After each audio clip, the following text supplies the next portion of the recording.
사랑하는 성도 여러분, 오늘은 기도의 사람 한나의 이야기입니다. 많이 아시겠지만 이 이후에 이 사무엘상을 지은 사무엘이라는 사람이 중심적으로 나오게 되는 가장 중요한 사건이 오늘 이야기부터 시작됩니다. 오늘 우리는 기도의 사람 한나의 삶을 통해 우리의 인생에 막힌 담을 허물고 하나님의 그 응답을 끌어올 수 있는 기도의 원리를 한 번 더 돌아보기 바랍니다.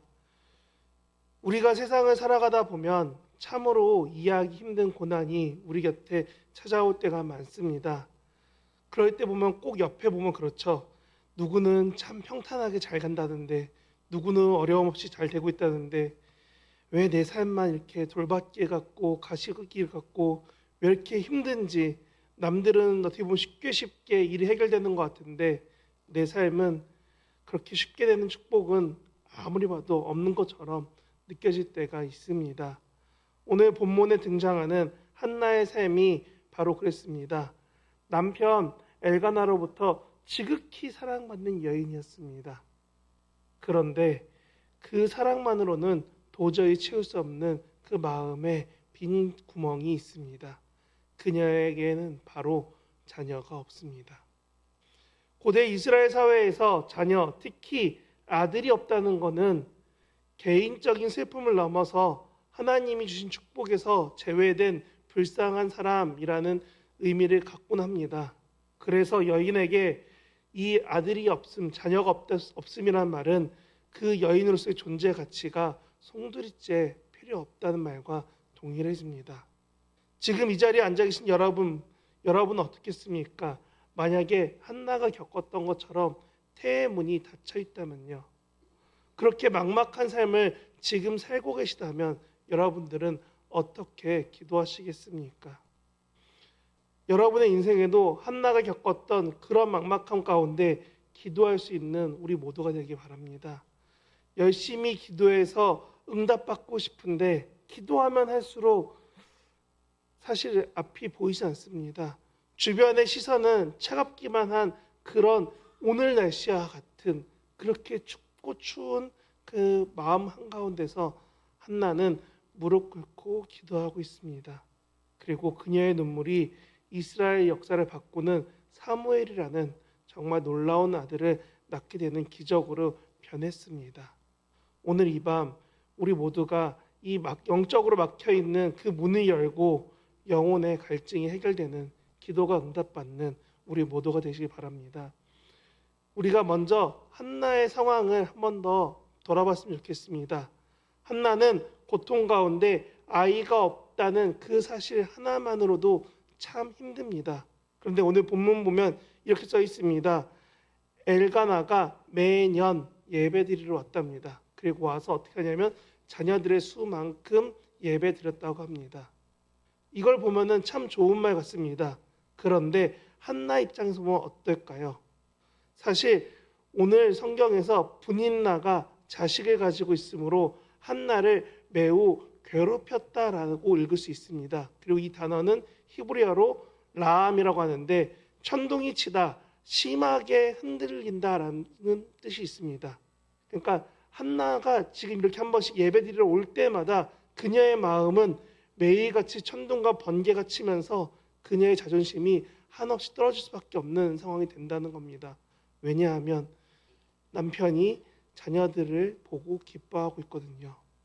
우리 삶에도 이런 분인나 같은 사람들이 있을 수 있습니다. 내가 가장 약한 부분을 어떻게 그렇게 정확하게 잘 알고 찔러대는 사람이 있는지, 마치 저 사람 보면은 꼭 사단이 쓰는 것 같아 할 만큼 내 마음을 힘들게 할 때도 있습니다. 그리고 그런 힘듦이 결국 나를 점점 더 불행하고 힘들고 어렵게 하는 그런 상황들로 몰아가곤 합니다. 그래서 우리 삶에서 이런 인생의 분인나 같은 사람들이 있을 때 우리는 어떻게 해야 될까요?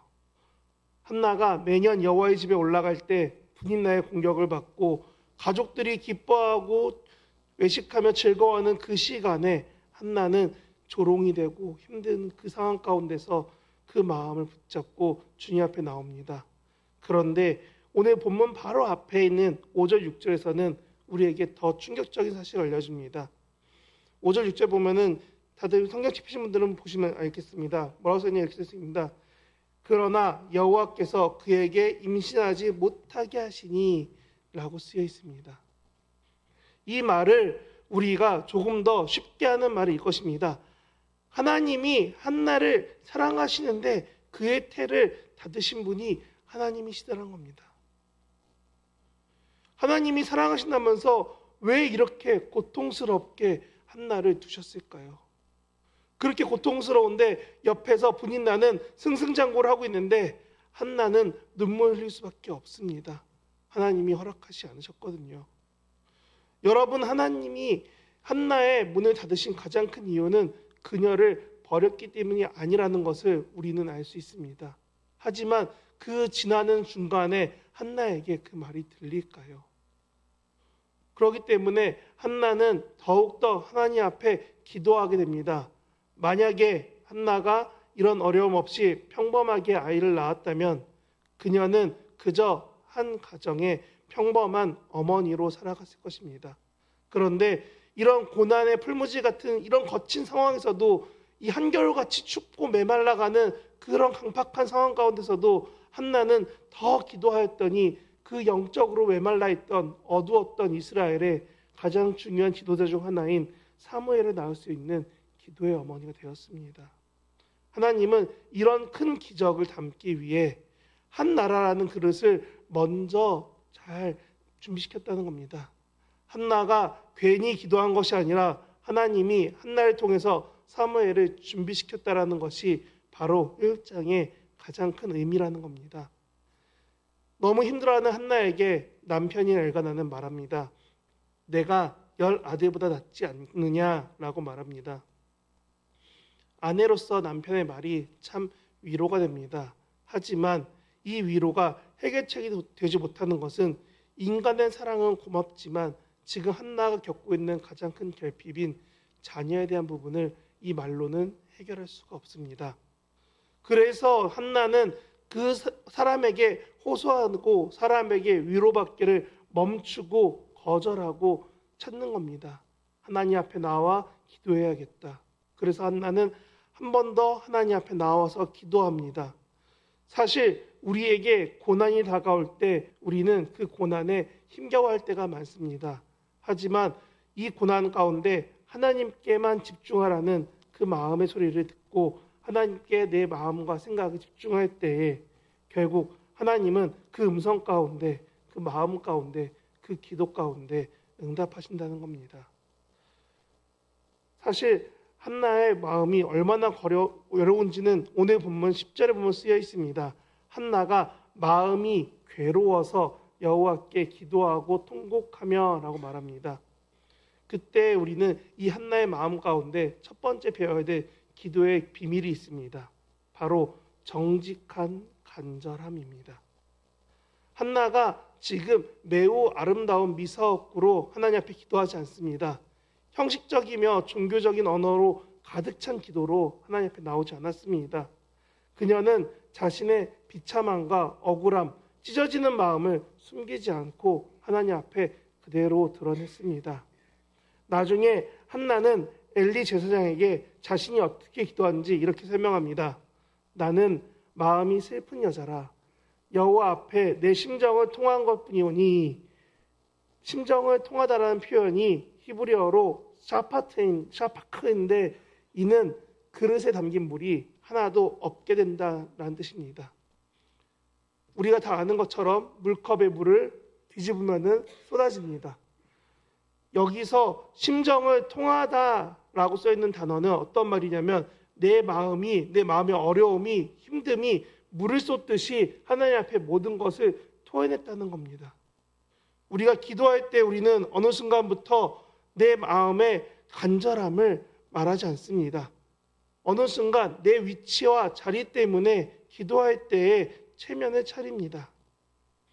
이러곤 하죠. 하나님, 저는 다 이해합니다.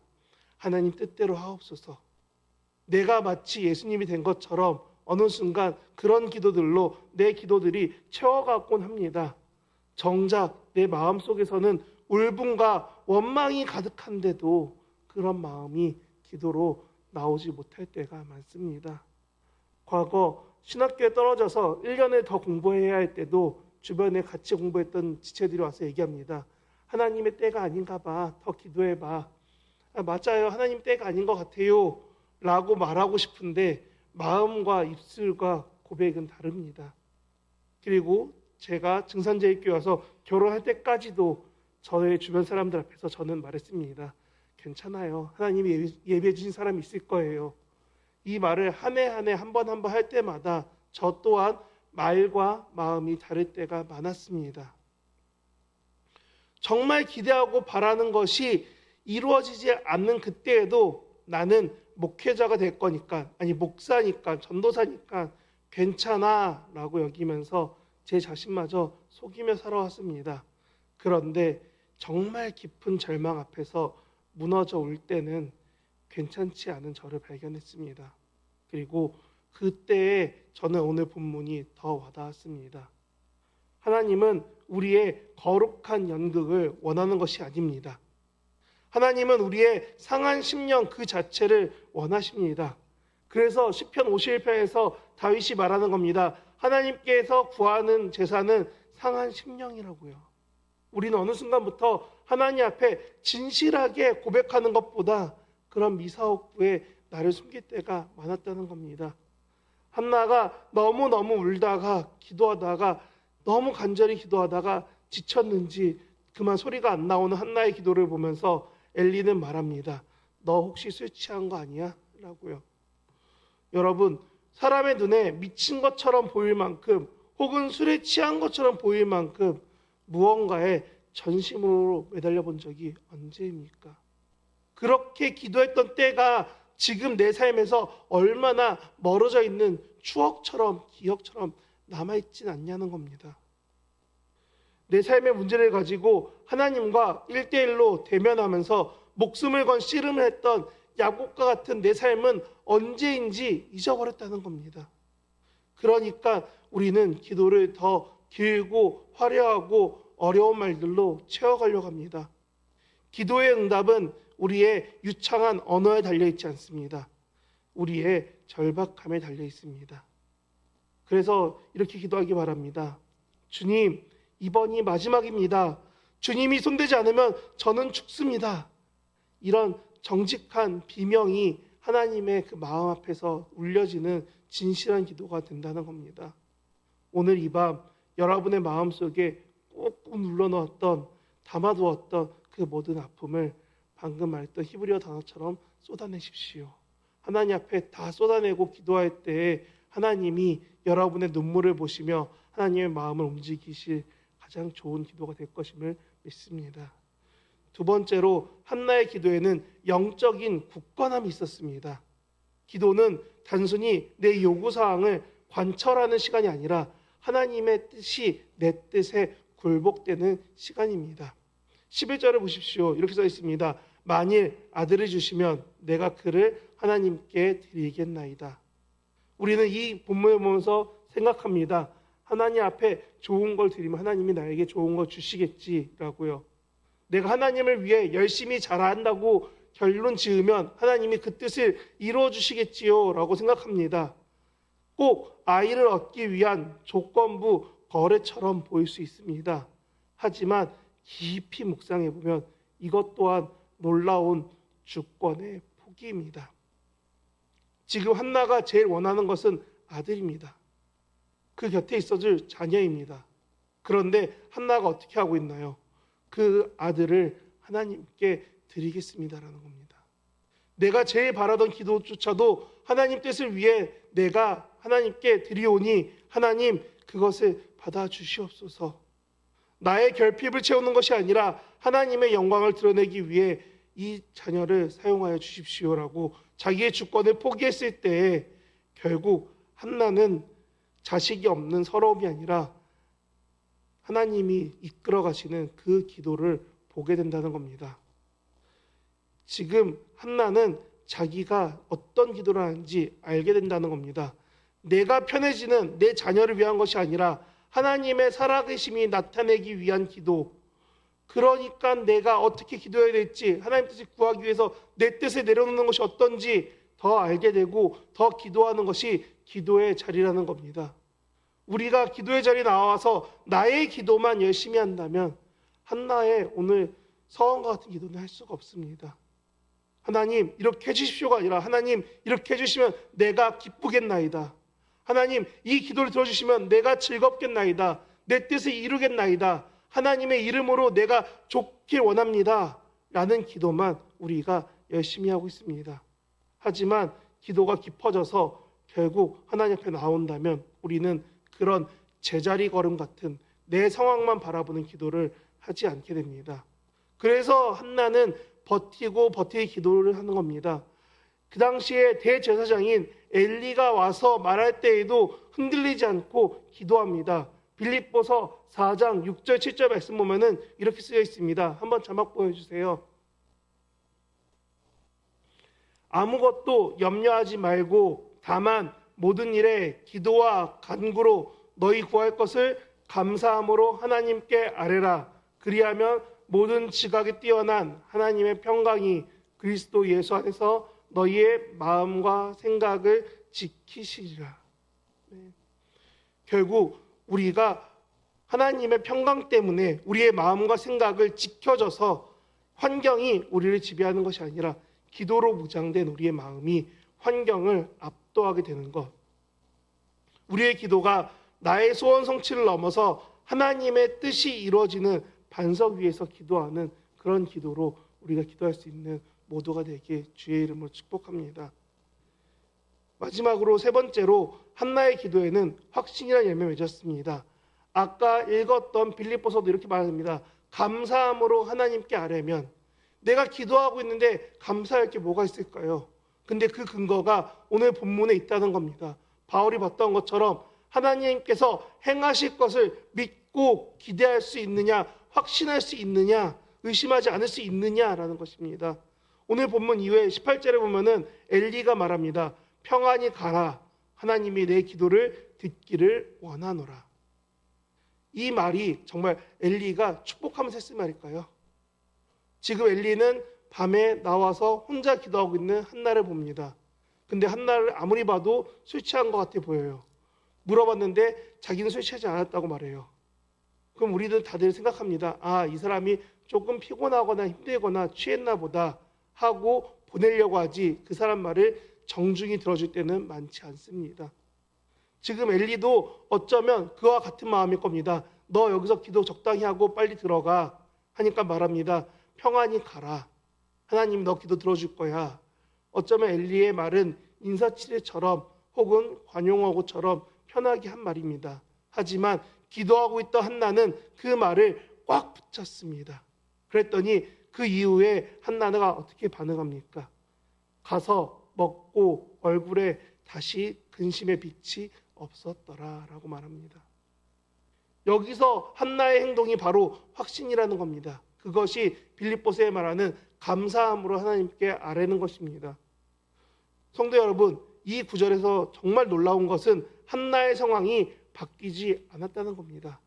아직 한나는 임신하지도 않았고 남편을 만나지도 않았습니다. 그저 지금 기도하고 돌아왔을 뿐입니다. 분인나가 죽거나 사라진 것도 아니고 옆에는 분인나의 자녀들이 있고 아직까지도 환경은 그대로입니다. 그런데 한나가 하나님이 행하실 것을 믿고 기다렸더니 그의 얼굴에서 근심의 빛이 사라지고 하나님이 기도를 들어주실 거라는 확신으로 가득 차게 되었다는 겁니다. 우리는 응답을 받아야 하지만 확신할 수 있다고 믿습니다. 하지만 히브리서 11장 1절에서 말하는 것처럼 믿음은 바라는 것들의 실상이요 보이지 않는 것들의 증거다 하는 말처럼 우리는 믿을 수 있어야 된다는 겁니다. 한나가 얼굴에 수색을 지우고 음식을 먹기 시작했다는 것은 그녀가 환경의 지배를 받지 않는 인생에서 믿음의 지배로 받는 인생으로 바뀌었다는 겁니다. 다시 말씀드리면 한나는 지금 세상이 말하는 그 환경에서 믿음 하나 가지고 붙잡고 돌아왔더니 그의 삶 가운데 기도를 들어주시는 하나님을 만나게 되었다는 겁니다. 하나님이 내 눈물을 보셨다. 내 간구를 들으셨다. 내게 일하실 것이다.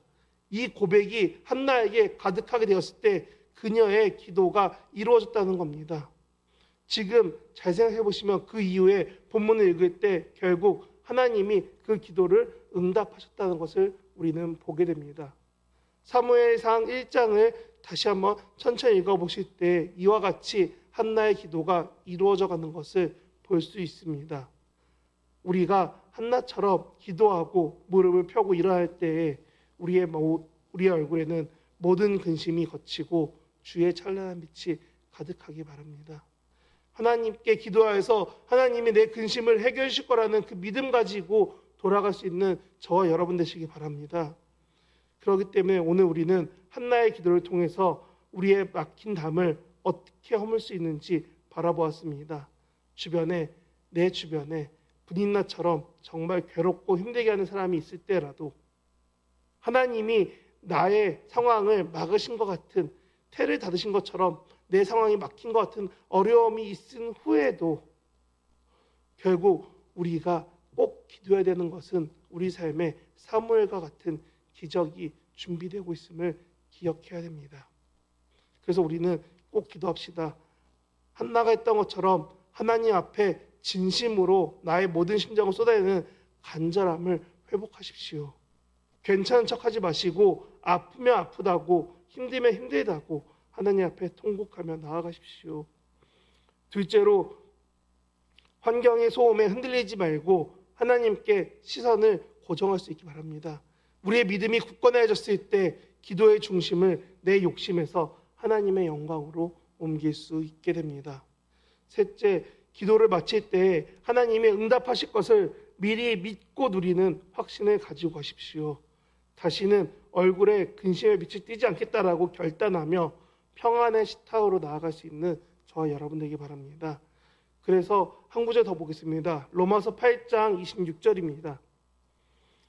로마서에 이렇게 쓰여 있습니다. 이와 같이 성령도 우리의 연약함을 도우시나니 우리는 마땅히 기도할 바를 알지 못하나 오직 성령이 말할 수 없는 탄식으로 우리를 위하여 친히 간구하시느니라. 아멘. 여러분 혼자 기도하는 것이 아닙니다. 성령님이 여러분의 눈물을 닦아주시며 함께 기도하고 계십니다. 오늘 한나와 같이 기도하는 모든 분에게 하나님은 사무엘을 주실 것입니다. 아니 사무엘 이상의 축복으로 여러분이 정말 갈급해하던 그 빈자리를 채워주실 것입니다. 텅 빈 웅덩이 같은 여러분의 인생에 생수의 강이 넘치는 그런 복된 자리로 기도하며 나아갈 수 있는 오늘 기도하는 저와 여러분 되시길 진심으로 축원합니다.